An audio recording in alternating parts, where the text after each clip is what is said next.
Joining us from the NBA draft. Who will go number 1 tonight? Plus, how the Giannis deal got done. What else does Miami have to do? And what is next for Jaylen Brown and the Celtics? SportsCenter. Here we go.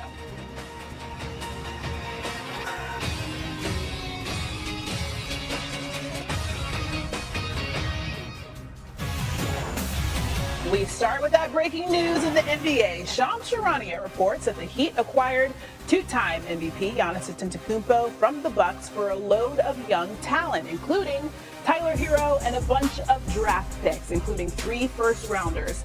Boston had offered a deal centered around Jaylen Brown, but Miami won the day. Giannis left his mark on the Bucks. He'll be leaving the franchise as the leader in points, rebounds, and assists.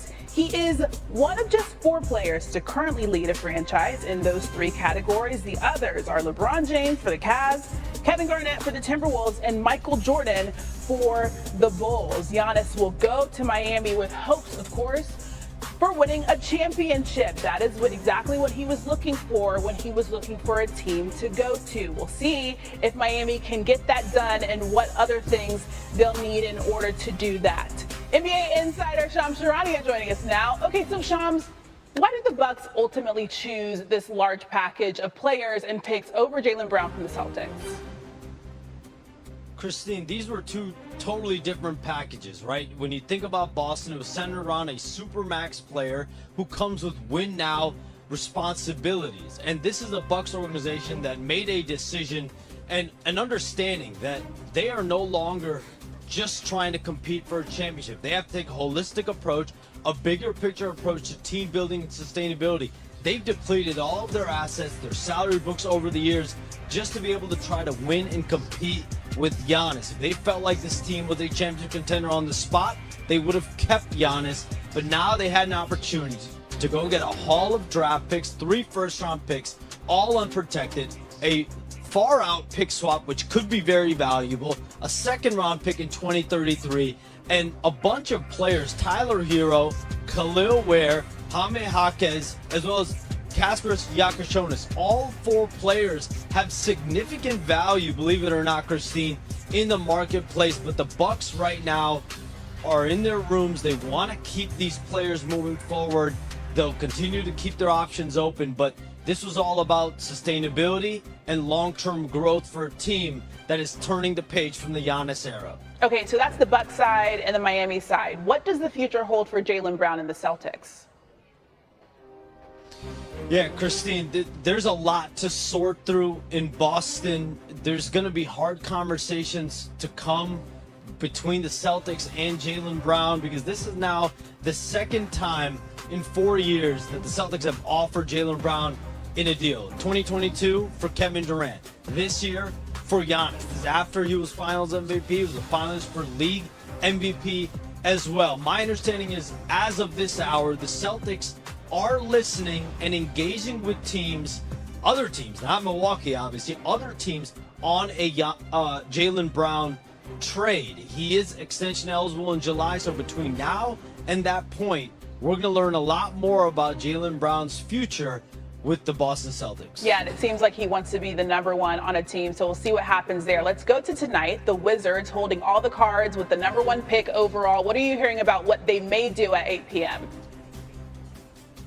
The league-wide belief right now is that the Washington Wizards are locking in on A.J. Debonsa with the number 1 overall pick, but their executives, Michael Winger and Will Dawkins, they have done their research, not only on Debonsa, but Darren Peterson. They had him in for a visit, full check of his medicals, his on-court basketball work. Cam Boozer as well, the Duke product. He's been under consideration as well. But when you think about A.J. Debonsa's fit on the wing, we saw Trae Young just yesterday reach agreement on a 4-year, $212 million max contract. That's your point guard, your lead guard moving forward. You have your big man in Anthony Davis, and now a potential star on the wing in A.J. Debonsa, potentially tonight at number 1. All right, we'll see what happens. Our Jeremy Wu projecting 11 freshmen could go tonight in the lottery. Shams, thank you. All right, here's an early look at the Heat's potential starting lineup for next season. However, a lot of change. Norman Powell is an unrestricted free agent, and Andrew Wiggins has until June 29th to decide whether to exercise his player option. Miami will also be active in free agency as well. For more, send it out to Kevin Negandhi anchoring our coverage in Brooklyn. Christine, thank you so much. 30 dreams will be realized tonight at the Barclays Center in beautiful Brooklyn. Beautiful afternoon. Again, the sun. It's nice to see that it's out considering the rain that we've had here in the Big Apple over the last 24 hours. Kevin Negandhi alongside our NBA senior writer, that is Brian Windhorst, College Game Day, Seth Greenberg joining us as well. All right, so we've been waiting. We finally got the news. And when you take a look at the Heat's run, it looks like it's still missing some holes, even though they just acquired a two-time MVP in Giannis. It kind of reminds me of when they did the big move to acquire LeBron James and Chris Bosh. You know, when they did that, they only had two guys under contract. They got the big score, and then they had to build the roster. And they didn't really become at their best, frankly, until the second year. So the Heat wanted to get the big star. They've got Giannis. Now they're in a situation where they have 5 roster spots to fill, Kevin, and they only have $18 million to fill it. And that's not below the luxury tax. Like, that's what they want to spend. They are hard capped. This trade triggered a hard cap for them. And so there's more work to do. But Pat Riley and Eric Spoelstra have been here before. They have the hard part done. That's getting the top 5 player in the league. Let's go to the other side here, Seth, because the Bucks, when you look at a draft to have 2 picks in the first round, this is the draft, especially to have it in the top 15. They can get 10 and 13. Where should they focus here when it comes to upgrading the roster? They've got to hit it out of the park in this draft, because if you're going to give up a player like Giannis, you've got to get a return on that investment, not just the players that you got in the trade. I think there are a couple of guys. I think Morris Johnson, 6'9", he could be maybe at that second to ladder of those 2 picks. Big, physical, rebounds the ball. I think he's going to be a terrific player. And then right there, Nate Ament, 6'10", 7-foot wingspan, can drive it. Reminds me a little bit of KD because of his high release point. He's going to be an elite offensive player, deep range. And then you got that guy right there, Yaxel Lenenberg. He's 24 years old. Forget about how old he is. He's got a little Josh Hart in his game. He's tough. He's physical. He can shoot the ball, rebounds the basketball, and is an elite 3-position defender. Can defend anyone on the floor. So you look at Morris Johnson as a rebounder, maybe Lenenberg or Nate Ament. I think those 3 guys will be in the conversation for those 2 positions. Okay, leading up to, of course, the trade conversation, there was plenty of buzz that the Celtics were in talks with the Bucks to acquire Giannis, and Jaylen Brown's name was brought up. This is not the first time Jaylen Brown's name has been brought up for a major trade. We saw that a few years ago with Kevin Durant.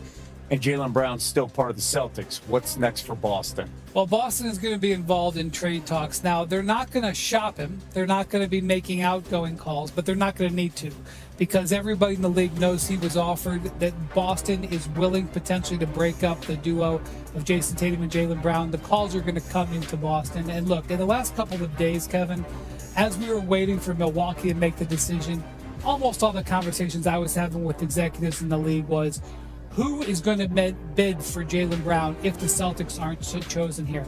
I suspect there's pre-made offers that will be made to the Celtics. It's even possible, I don't think likely, but even possible Jaylen Brown could be traded tonight. I think that there's a really good chance that by the time the fall comes, Jaylen Brown will be on another team. And if he's gone, they've got to find a way to fill that void. And they got to find someone that complements Jason Tatum. I think Brad Stevens saying, like, these 2 guys, yeah, we won a championship together, but we've got to find someone that is a better complement if we're going to win the Eastern and have a chance to win the NBA championships. I think they have to find some size, some physicality to complement Jason Tatum. The other thing they need is they need a starting point guard. I think Peyton Pritchard is a terrific guy to bring off the bench, instant offense, knocks down shots, brings a toughness to their perimeter defense at times on the ball, but I think those are two areas that they need to fill. If you're going to give up a player like Jaylen Brown, a guy that's in conversation for MVP, all right, you've got to get legitimate return on that investment.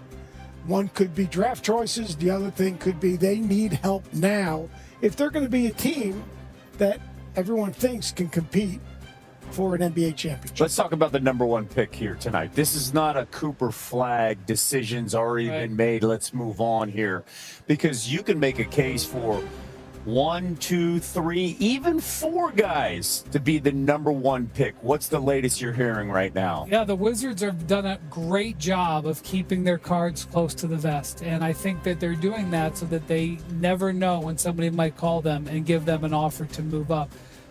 They invested $200 million in Trae Young to be their franchise point guard. Now, Darren Peterson can play point guard, but he can also play off guard. Making that investment in Trae Young doesn't necessarily mean